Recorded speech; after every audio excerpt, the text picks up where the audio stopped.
Hey guys, here to give you my favorite films of the year. Once again, it's just my opinions, so if you don't care for those, don't watch. Enjoy! Making a sequel is no easy task, especially after the success of the first installment of Guardians of the Galaxy. This one is just as hilarious, equally entertaining. Once again, the soundtrack is on point. The new characters introduce, add extra layers and punch to the overall feel of the film, and the original characters are just as good and even deeper than in the first one. Fun, intense, and unpredictable film that is very skillfully written and well acted by the whole cast, especially by Daniel Kaluuya. This film succeeds not only as a horror film, but also as a social commentary. Brigsby Bear did a great job in keeping its main plot points under wraps. And this serves the film very well because in the first act of it, the film takes dramatic tonal shifts and it goes places you would never expect it to go. This is a highly original film with some great performances led by Kyle Mooney, who shows off his typical deadpan humor, but surprisingly also his dramatic acting chops. Norwegian filmmaker Joachim Trier is no stranger to dealing with subjects that are quite dark. Here he dives even deeper into themes such as religion or loneliness. The film succeeds based on the performances, a well-written script. It's scary, it's shocking, but also works well as a straightforward drama. While watching Ingrid Goes West, it would be very easy to mistake this film for just another romantic comedy. It's so much more. It highlights today's Instagram bred and social media culture in more than a few profound ways. Aubrey Plaza is fantastic here, and Olsen has had a fantastic year, and O'Shea Jackson Jr. is also very good. This film is a very pleasant surprise, and yeah, it's fun from start to finish. Fantasy maestro Guillermo del Toro is at it again with his latest, The Shape of Water, a highly talked about film collecting accolades left and right. It's a beautiful film with a very dark setting of the Cold War in the US. All the performances are great here, but I would say especially Michael Shannon is highly intimidating and scary, and you just feel like punching this guy. Sally Hawkins is brilliant, being able to act non-verbally in a very convincing way. The score is also very well done, and it's just another impressive film in this filmography of Del Toro's. As with a vast majority of his other films, Terrence Malick once again is met with much criticism, but if you're willing to step beyond a usual preconceived storytelling format, you're in for another amazing film by this one and only filmmaker. The characters seem more relatable than most movies you'll see. It feels more like an experience than entertainment value, and it's beautifully shot as always with his films. Here's a romantic comedy that feels fresh and unique. Kumail Nanjiani is highly believable playing himself, which is no given thing, and I really enjoyed Holly Hunter and Ray Romano's performances as well. You know, it's no easy task to have a screenplay written by the two people that went through this together. So this is great that the audience can feel so close to these characters in this story when it obviously must have been quite emotional for the two of them. I went into this one quite skeptical, but ended up really enjoying the finished product. It's hilarious. It's actually at times kind of moving, and James Franco is sensational as the one and only Tommy Wiseau. It also features Rhythm of the Night in the soundtrack, and you can't go wrong there. Anyone who's seen In Bruges or other films by McDonagh know that his films are just crazy. A lot of violence, language, but also always unpredictable and funny as well. Sam Rockwell is the standout performance in this one.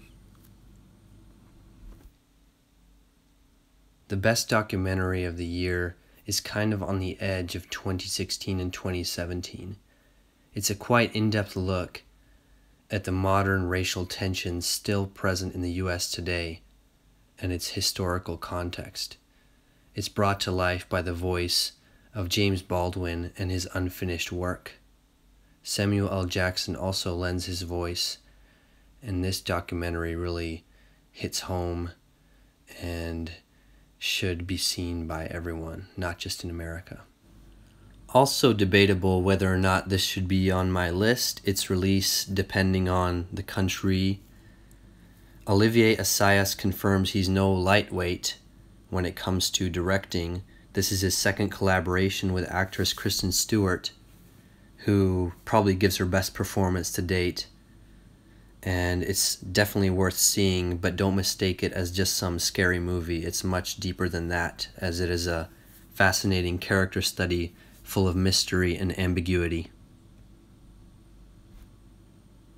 Greek auteur Yorgos Lanthimos once again delivers a bizarre spectacle, again diving into territories where not many directors are willing to go or even interested to go. This is his second English spoken feature, probably falls just short of The Lobster and Dogtooth, but those are both masterpieces. This is still a fantastic and beautiful movie where the risks really pay off, and I'm sure even Kubrick would have liked, as there are some shots that really resemble his work, so it's kind of an homage to him. It was also no surprise that Kidman and Colin Farrell were so good in it, but Barry Keoghan, wow, I wasn't even familiar with this actor, and this is one of the best performances of the year for sure. Alexander Payne is one of my favorite American directors, and so after seeing the early ratings it was getting and reviews, I knew I was in for a treat. It completely makes sense that this wouldn't sit that well with American audiences. Many criticized it for going too far, and it definitely is his most ambitious work to date. Probably not his best, but I enjoyed this film for what it is. It takes crazy risks and turns, and it has a lot to offer. There were only a few films this year that truly capture a sense of place and time, and Call Me By Your Name is one of those. I have to admit I got lost in this film, and I was kind of happy to. The thought of whether or not I agree with this relationship didn't even cross my mind. And there was just one moment or scene actually that felt a little bit preachy, a little bit political, so that was a shame because it kind of took me out of the story. But besides that, it's another great film by Luca Guadagnino, hope I'm pronouncing that right, who continues his great form, and Timothée Chalamet is just fantastic here and one of the best performances of the year. Christopher Nolan involved in any project guarantees sold out cinemas and theaters around the world. I've always openly admitted my disappointment with Interstellar, so I was a little skeptical to see Dunkirk. I know that this guy is razzle-dazzle, he is spectacle, but also highly capable of telling a story very skillfully. Dunkirk is truly amazing and smashed any fear I had of it going south. Its power lies in very little dialogue, an unconventional script, and the score with cinematography serves this fact-based story truthfully and honestly. It's beautiful to watch. Wow, was this film a surprise. The main draw for me here was Tilda Swinton and Paul Dano, whom I both love, And man, this movie's just breathtaking. All of the cast is fantastic, starting with the lead, the actress playing young Misha, her grandfather and his deep voice, and Jake Gyllenhaal's amazing performance, of course, goes once again unnoticed by the Academy. He is just scary and creepy, at times funny, everything. The film is hard to watch, and I'm not completely sure how I feel about it, but I know that by the time the credits were rolling, I was speechless, and I was anxious to see Bong Joon-ho's other films, as I know it will be worthwhile. I already mentioned Payne being one of my favorite American directors, and Paul Thomas Anderson is another one. I was very excited to see another collaboration with Daniel Day-Lewis, also with the rumors that this may be his last film. If they had decided, these two specifically, to do a film about mating walruses, I would still watch it. So the 1950s London setting about a dressmaker definitely was no turnoff for me. I really loved it, mainly for the tone of the film. It's beautiful to look at, brilliantly acted characters, and some mild craziness going on. Leslie Manville, who I know mainly from the Mike Leigh films, is terrific. Daniel Day-Lewis once again just becomes and inhabits this character, and Vicky Krieps, I hope I'm pronouncing this right, holds her own against the acting giant. So I'll have to revisit this one soon, as I'm sure it'll get better upon multiple viewings. What's also interesting is that the cinematography is done also by P.T. Anderson, but it goes uncredited, which is kind of strange, but very impressive feat as well. Sean Baker's Indy is stunningly beautiful to look at. It's full of life, but also one of the more sad and meaningful films to come out. It's worthy of any accolade coming its way, and truly a delight to watch thanks to the way the camera is framed, often from the perspective of the kids, its colors, and of course the performances by Willem Dafoe, who seems to have each character be completely different, and most importantly, the non-actors who do very, very well here. Speaking of sad, I, Tonya is brutal. And as honest and unflinching this film is, it's also thoroughly entertaining to watch. Its use of a semi-documentary style through interviews and the way the film is paced through its editing and the soundtrack work very well here. Margot Robbie is just sensational and one of my favorite female performances of the year, probably also her personal best. Noah Baumbach, legendary director and screenwriter first and foremost, brings to life a tale that's hard not to enjoy. It's great to see Adam Sandler give such a moving performance and kind of a more meaningful one once again, and all the other characters, including Ben Stiller and Dustin Hoffman, really shine in this film with some of the most realistic dialogue you'll see. Now, with dialogue in most films, it kind of goes that one person speaks as the other waits for his turn, per se. But Baumbach doesn't write dialogue this way. He has people interrupting each other, talking over each other, speaking loudly, quietly, in a somber tone, and he's just a master at this. This is what makes the film quite realistic, and given the context of family, also highly relatable. It made me want to see The Squid and the Whale just one more time. A film even more divisive than Noah? You bet. It's Darren Aronofsky's Mother we're talking about, and in his words, it's an attack on all the senses. An acting opus which includes Javier Bardem, Michelle Pfeiffer, Ed Harris, but most importantly, Jennifer Lawrence, who is absolutely incredible here. Now, I do have some issues with Aronofsky's choices to show biblical themes within his films.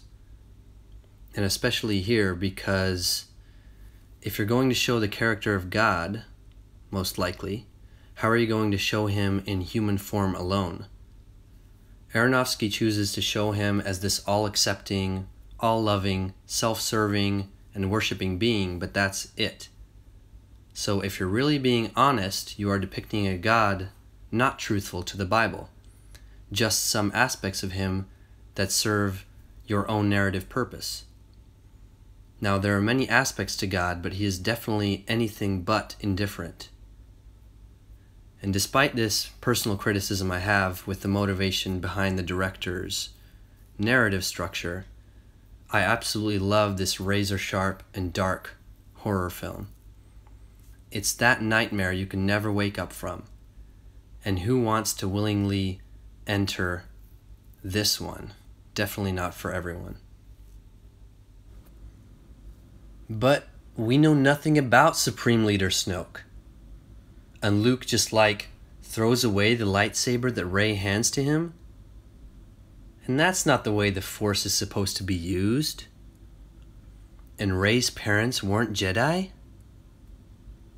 My goodness, did the Star Wars fan base go nuts over this one. I mean, you can't just have all these unrealistic expectations and fan theories and then be disappointed when the filmmaker chooses to do it his own way. I just love the risks Rian Johnson took here. This could be my favorite Star Wars in time. So far I'll stick with Empire though. Mark Hamill, Daisy Ridley, and Adam Driver are especially good in this, their voices and their performances. And that's who Johnson focuses on. They're central to the story, and that's how he weaves this very well-written script. It definitely pays off to stick with them, and the length is no issue. The Last Jedi also features my favorite scene in any Star Wars film. The first ever fully painted film, 100 artists, 65,000 frames. It took 5 years to make. But most importantly, this is a faithful testament to Vincent van Gogh's spirit, his torment, but most importantly, his talent as a painter.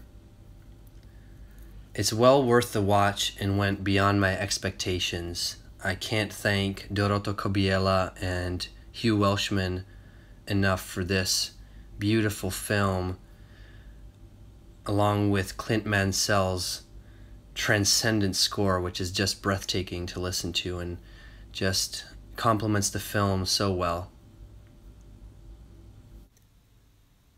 Anyone not familiar with Andrzej Zwijagintsev's work is definitely missing out. Elena, Leviathan, and my personal favorite Wozraszenie, or The Return, had me very excited for this particular film. Zwijagintsev never disappoints. This slow burner is another film to come out this year to take jabs at social media and speaks volumes about investing in the wrong things of life. The tension is felt from the get-go through a brilliant script and fantastic performances, especially by the lead. And it criticizes not only today's Russia, but in my opinion has a lot to say about each and every one of us who is misguided by less important matters in life. Good Time is one of the best thrillers of recent years, and a film confirming Robert Pattinson as a very talented actor. This film is just non-stop, and it's hard to talk about without spoiling, but it's basically a heist film gone wrong without taking it further. Just go watch it and be ready for an amazing ride full of unpredictability. The Safdie brothers stick to their guns as a talented screenwriting and directing duo. The film is beautifully shot and full of very convincing performances by everybody involved. To be honest, I'm just thankful to be alive at a time when Michael Haneke is still making films. He is my all-time favorite director, and here he once again delivers a highly provocative, again at times disturbing, but always well-acted film. What's strange is that here he also adds a little dose of humor to it. Now, he does all of this while raising some very important topics relevant to today, again in his own signature ways.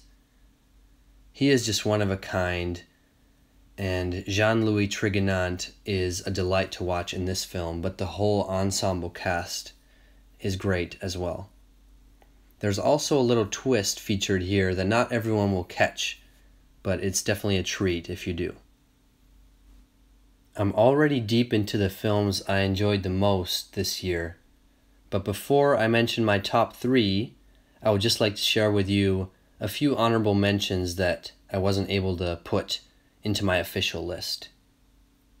One of those is Logan Lucky, which is a fun heist movie with oddball characters, directed by Steven Soderbergh, which makes for a thrilling ride. Next is I Am Heath Ledger, which is a documentary. It's crazy to think that it's now been 10 years since his death, and this film sheds light on who he was through interviews with friends and family willing to do so. It also shows his own footage, his musical talent, his producer talent, and things I didn't know about him, which altogether made for a great viewing experience about a once-in-a-generation talent who is still being missed today. Now, I normally avoid comic book movies, but I made an exception with Logan, having been invited by a friend and knowing it would be a little more drama and a little darker. It definitely didn't disappoint, and Hugh Jackman just steals the show. The Square is another film released in 2017 focusing on social classes and social commentary. But this is the mind of Ruben Östlund, who is a one and only filmmaker to really attack this topic inwardly. We see the main character's life kind of evolve. It's slowly revealed to us what he's about. But in the second half of the film, it dramatically shifts and the mirror is kind of pointed towards us as the audience member and how we live our lives, how we present ourselves to the world. It's a very poignant and profound film that is worth a watch, and the acting is just impeccable. The camera framing, the setting of the museum, it all works very well together. And yeah, that's why it's number 3 on my list. One of the best written films, not only of this year, but in recent memory. It tackles several important issues without being preachy whatsoever. Elizabeth Olsen gives another great performance, but it's Jeremy Renner who shines and gives one of the best of his career. The way he embodies this character, it's a subtle performance, but extremely powerful. Topics such as grief, loss, potential, and the circumstances we happen to find ourselves in are just themes that spoke very profoundly to me. The bleak setting, the way the story is told, and Taylor Sheridan at the helm of it all make for a great and important movie. 2017 was a great year for film, but this one is special. It's the closest one to being perfect. It's the closest one to being timeless. I think it will be a classic decades from now. It could be the greatest sequel ever. It immerses you in the world of Blade Runner. It's just as good as its predecessor, but it builds on it impressively. A Denis Villeneuve, Ryan Gosling combination had me anticipating this film long in advance, and I feel sorry for anyone who didn't have the chance to see this on the big screen, because it is just a full-on experience. Harrison Ford shows that he can still act, which is a very pleasant surprise, and Ana de Armas and Sylvia Hoeks are breakout stars in the making. Their performances are also brilliant. See this for the cinematography by Roger Deakins. See it for the beautiful score by Hans Zimmer and Benjamin Wallfish. See it for the performances. See it for the story. See it for it all. This is the full package and my #1 film of the year. Guys, thank you so much for watching. Take care.